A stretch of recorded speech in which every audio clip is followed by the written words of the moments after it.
आउज़ बिल्लाहि मिनश्शैतानिर्रजीम बिस्मिल्लाहिर्रहमानिर्रहीम। प्यारे बच्चों, अस्सलाम वालेकुम। जमात सौम मज़मून उर्दू, मौजू गन्ना। बच्चों, हमने कल ये सबक यहाँ तक पढ़ा था। आज यहाँ से आगे पढ़ेंगे। गन्ने की काश्त का ये तरीका है कि इसके छोटे छोटे टुकड़े काट कर ज़मीन में दबा दिए जाते हैं। गन्ने की हर पूरी में एक गांठ होती है जिसमें एक आँख सी होती है। गन्ने का पौधा वहीं से फूटता है। मार्च अप्रैल के महीने से गन्ने की खेती शुरू हो जाती है। बरसात शुरू होने से पहले नहर या कुआं से गन्ने के खेत को पानी दिया जाता है। बरसात शुरू होते ही गन्ना बढ़ना शुरू हो जाता है। पानी इसकी ख़ास खुराक है। सितंबर के महीने में गन्ना पक जाता है, तब उसे काट कर मिलों में पहुंचा दिया जाता है। यहाँ गन्ने के रस से शक्कर बनाई जाती है।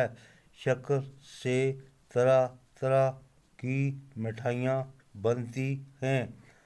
देहात में गन्ने के रस को बड़े बड़े कड़ाहों में डाल कर पकाते हैं।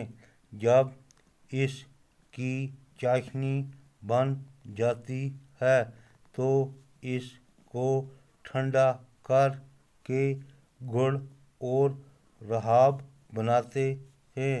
रहाब से खांड बनाई जाती है। गन्ने के रस से सिरका भी बनता है। बच्चों, अब हम इसे एक दफ़ा फिर दोहराते हैं।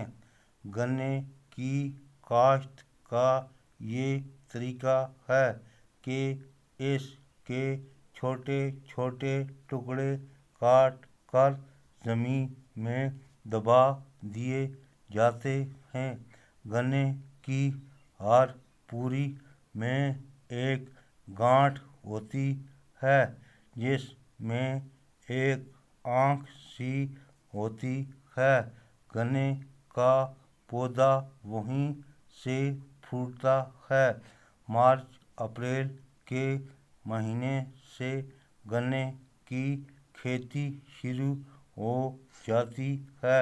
बरसात शुरू होने से पहले नहर या कुएं से गन्ने के खेत को पानी दिया जाता है।